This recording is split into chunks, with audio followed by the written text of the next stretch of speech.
Digital arrest ఇటీవల బాగా వినిపిస్తున్న పేరిది. భయం, అమాయకత్వమే సైబర్ నేరగాళ్లకు పెట్టుబడి.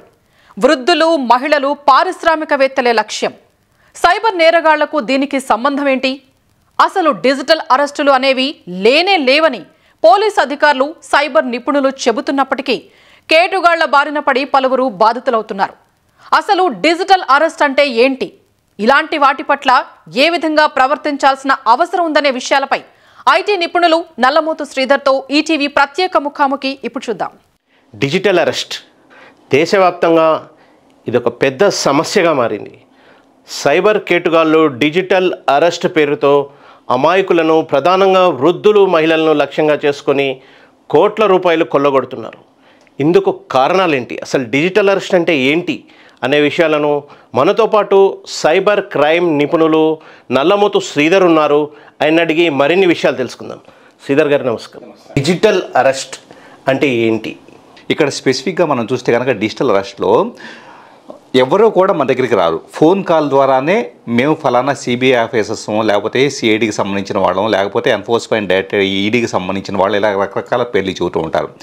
మీ పేరు మీద ఒక పార్సిల్ అనేది, డ్రగ్స్తో కూడిన పార్సిల్ అనేది వెళ్తూ ఉంది, కాబట్టి ఇది ఖచ్చితంగా మీ ద్వారా ఆపరేట్ అవుతుంది, అందువల్ల నార్కోటిక్ కంట్రోల్ బ్యూరో తరఫున మేము మాట్లాడుతూ ఉన్నాము, సో యు ఆర్ అరెస్టెడ్ అని చెప్పేసి ఒక కాల్ వస్తే కనుక వెంటనే బెదిరిపోయే పరిస్థితి ఉంది. ఇలా రకరకాల పేర్లు చెప్పేసి ఒకటి ఎన్సీబీ అంటారు, లేకపోతే మీ ద్వారా మనీ లాండరింగ్ జరిగిందంటారు, ఇంకో రకరకాల పేర్లు చెప్పేసేసి అర్జెంటుగా మీ అకౌంట్ని వెరిఫై చేయాలి, మిమ్మల్ని ప్రాసిక్యూట్ చేయాల్సి ఉంటుంది.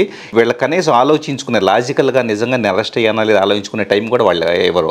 మీరు అరెస్ట్ అయ్యి ఉన్నారు. ఇప్పుడు ఫర్ ఎగ్జాంపుల్ స్కైప్ వీడియో కాల్లో ఈ విక్టిమ్ ఉన్నారనుకోండి, ఆ రూమ్లోకి ఎవరన్నా వస్తుంటే కనుక, చిన్న ఇంట్లో ఉండే ఫ్యామిలీ మెంబర్స్, పాపో లేకపోతే కనుక ఎవరో భార్యో భర్త ఎవరో వస్తున్నారనుకోండి, మీరు అరెస్ట్ అయ్యి ఉండారు, మీరు గది దాటి వెళ్ళకూడదు, మీ గదిలోకి ఎవరు రాకూడదు అని చెప్పేసి కూడా కమాండ్ చేస్తారు. ఎక్కువగా ఎటువంటి వారిని, ఏ రకమైన ప్రజల్ని వారు సైబర్ క్రైమ్ నేరగాళ్ళు లక్ష్యంగా చేసుకుంటున్నారు? ముఖ్యంగా హోమ్ మేకర్స్, హౌస్ వైఫ్స్ కావచ్చు, లేకపోతే రిటైర్డ్ ఎంప్లాయీస్, రిటైర్డ్ వయోవృద్ధులు, అబోవ్ 60 ఉండేవాళ్ళు. అంటే ఇక్కడ ఏం జరుగుతుందంటే, లేకపోతే కనుక కొన్ని సందర్భాల్లో ఎమోషనల్గా వీక్గా ఉండేవాళ్ళు, ఈ సెగ్మెంట్ ఆఫ్ ద పీపుల్, సెన్సిటివ్గా ఉండేవాళ్ళు, వయోవృద్ధులు, అలాగే ఉమెన్ ఎక్కువగా దీన్ని టార్గెట్ అవుతున్నట్లుగా మనకు అర్థమవుతుంది. సో ఈ టార్గెట్ అవ్వటం అనేది ఒక ఎత్తు అయితే, ఈ ఫస్ట్ వెరిఫికేషన్లో అకౌంట్ బ్యాలెన్స్ ఎక్కువగా ఉంది అంటే వాళ్ళు అంత ఈజీగా వదిలిపెట్టరు. ప్రధానంగా ఈ మోసాల్లో సైబర్ క్రైమ్ నేరగాళ్ళు ఎక్కువగా సైబర్ క్రైమ్ అధికారులమనో, పోలీస్ అధికారులమనో, లేకపోతే కోర్టు వారెంట్ అనో, సిబిఐ అధికారులమనో ఇలాంటి పదాలని ఎక్కువగా ఎందుకు వాడుతుంటారు? ఎందుకంటే వాస్తవంగా మనం తెల్లాలేసినప్పటి నుంచి మీడియాలో వచ్చి ఎన్నో ఏళ్ల నుంచి ఇన్వెస్టిగేటివ్ ఏజెన్సీస్, ఉదాహరణకి ఈడీ కావచ్చు, సిబిఐ కావచ్చు, లేకపోతే ఇలాంటి ఇన్వెస్టిగేటివ్ ఏజెన్సీస్ అంతా కూడా, ఇండియాలో 10 ఇన్వెస్టిగేటివ్ ఏజెన్సీస్, ఎన్సీబీ లాంటివి తీసుకుంటే, వీటన్నిటి గురించి మనం ఏదో కేసులో ఎన్సీబీ వాళ్ళు ముంబై డ్రగ్స్ కేసులో ఈ విధంగా వీళ్ళకి ఇచ్చేశారు, ఇలాంటి పెద్ద పెద్ద కథనాలు, పెద్ద హెడ్లైన్స్తో చూస్తూ ఉంటాం. అంటే ఈ పేర్లు విన్నప్పుడల్లా కూడా మనుషుల ఫియర్ ఫ్యాక్టర్ పెరుగుతూ ఉంటుంది.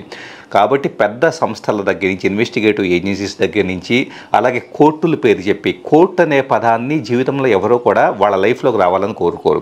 కానీ కోర్టు అనే పదాన్ని మీరు కోర్టు ఉత్తర్వుల మేరకు మిమ్మల్ని మీ ఆస్తులు సీజ్ చేయాల్సి వస్తుందని ఒక కాల్ వచ్చింది అనుకోండి, మీ బ్యాంక్ బ్యాలెన్స్ అనేది వెరిఫై చేయాల్సి వస్తుందని కాల్ వచ్చింది అనుకోండి, వెంటనే భయపడతారు. కాబట్టి ఆ ట్రిగ్గరింగ్ ఫ్యాక్టర్ కోసం ఇలాంటి పేర్లు వాడటం జరుగుతుంది. మోసగాళ్ళు ఈ తరహా నేరాలకు పాల్పడేటప్పుడు ఎక్కువగా పోలీస్ దుస్తుల్లో కనిపించడంపై మీ అభిప్రాయం? వాస్తవంగా కన్విన్సింగ్ ఫ్యాక్టర్ అంటే పోలీస్ దుస్తుల్లో కనపడితే మాత్రమే ఎదుటి వ్యక్తి నమ్మే అవకాశం అనేది ఉంటుంది. ఆల్రెడీ ఒక పేరు చెప్పి ఉన్నామే సిబిఐ అని చెప్పేసి అన్నారు, ఆ వస్త్రధారణ ధరించి ఉంటే కనుక ఖచ్చితంగా నమ్మే అవకాశం అనేది ఉంటుంది. ముఖ్యంగా అందుకనే ఇలాంటి వాళ్ళు చూస్తే కనుక వాయిస్ మాడ్యులేషన్ దగ్గర నుంచి, మాట్లాడే విధానంలో కఠినత్వం కావచ్చు, కమాండింగ్ కావచ్చు, పోలీస్ అధికారులు ఎలాంటి భాష అయితే వాడుతూ ఉంటారో దాన్ని ఇంటర్నెట్లో రకరకాల సోర్సెస్ ద్వారా స్టడీ చేసి ఆ మాడ్యులేషన్ ప్రాక్టీస్ చేసి, వీలైతే కొంత ట్రైనింగ్ తీసుకొని కాస్త గంభీరంగా మాట్లాడేలాగా చేసి, అంటే ఎదుటి వ్యక్తికి నమ్మశక్యం అయ్యే విధంగా, నమ్మింపజేసే విధంగా చేయటం అనేది వీళ్ళ ప్రధాన లక్ష్యం. పాన్ కావచ్చు, ఆధార్ కార్డు కావచ్చు, అదేవిధంగా బ్యాంకు ఖాతాలు కావచ్చు, ఇవన్నీ డిజిటల్ అరెస్ట్కు ఏ విధంగా నేరగాళ్ళు లింక్ చేస్తున్నారు? ముఖ్యంగా ఎప్పుడైతే డిజిటల్ అరెస్ట్ అని చెప్పేసి వీళ్ళు భయపెడతారో వెంటనే బ్యాంక్ బ్యాలెన్స్ చూడాలి అని చెప్పేసి మీ పాన్ కార్డ్ డీటెయిల్ చెప్పండి, మీ ఆధార్ కార్డ్ డీటెయిల్ చెప్పండి, ఇలాంటివంతా కూడా అడుగుతూ ఉంటారు. ప్లస్ కొన్ని సందర్భాల్లో ఏం జరుగుతుందంటే ఈ డేటా మైనింగ్ యాక్టివిటీస్లో పార్ట్గా అంటే చాలామంది మనకి నేర పరిశోధనలో అర్థమైన విషయం ఏంటంటే కొన్ని బ్యాంకుల్లో పనిచేసే చిన్న స్థాయి ఉద్యోగులు వినియోగదారుల డేటాని, బ్యాంకు కస్టమర్స్ డేటాని సైబర్ నేరస్తులకు అమ్ముకుంటున్నట్లుగా నేర పరిశోధనలో మనకు అర్థమైంది. సో ఈ డేటాని బేస్ చేసుకుని ఏం చేస్తారు, బ్యాంక్ అకౌంట్ నెంబరు ఇలాంటివన్నీ సేకరించిన తర్వాత మీరు ఫలానా XYZ కదా, మిస్టర్ శ్రీధర్ కదా, మీకు ఈ అకౌంట్ నెంబర్ ఉంది కదా, లాస్ట్ 3 డిజిట్లు చెబుతారు, మీరు ఇక్కడ ఉంటారు కదా అంటే address, Aadhaar card number, bank account number వీళ్ళు కన్విన్సింగ్గా చెప్పంగానే నిజంగా పోలీసు వాళ్ళు ఇన్వెస్టిగేట్ చేశారు అని చెప్పేసి భయం అనేది యువతల వ్యక్తి కలుగుతుంది. సామాన్యులు తమని తాము ఇటువంటి డిజిటల్ అరెస్ట్ వంటి మోసాల నుంచి ఏ విధంగా రక్షించుకోవాలి?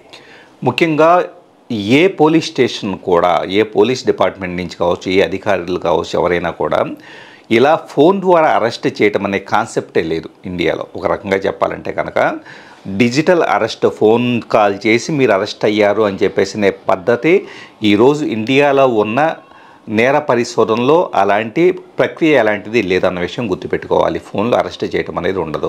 ఇగ్నోర్ చేసి కావాలంటే రిపీటెడ్గా ఫోన్లు వస్తూ ఉంటాయి అనుకుంటే కనుక ఒక 4-5 సార్లు, మహా అయితే 4-5 సార్లు వస్తాయి అంతే. మనం ఇగ్నోర్ చేయటం చేస్తే కనుక ఎవరో మళ్ళీ మన జోలికి రారు. డిజిటల్ అరెస్ట్ పేరు మీద సైబర్ నేరగాళ్ళు డబ్బులు డిమాండ్ చేసినప్పుడు ఎవరైనా ఎదుటి వ్యక్తి ఏ విధంగా స్పందించాలి?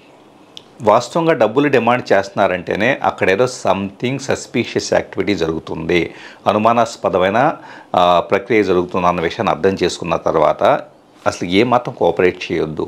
కొద్దిగా కామన్ సెన్స్ వాడితే సరిపోతుంది. డిజిటల్ అరెస్ట్ బారిన పడకుండా ఉండాలంటే ఇప్పుడు ప్రస్తుతం ఈ బాధితులకు మీరు ఇచ్చే సలహాలు కానీ సూచనలు కానీ ఏంటి?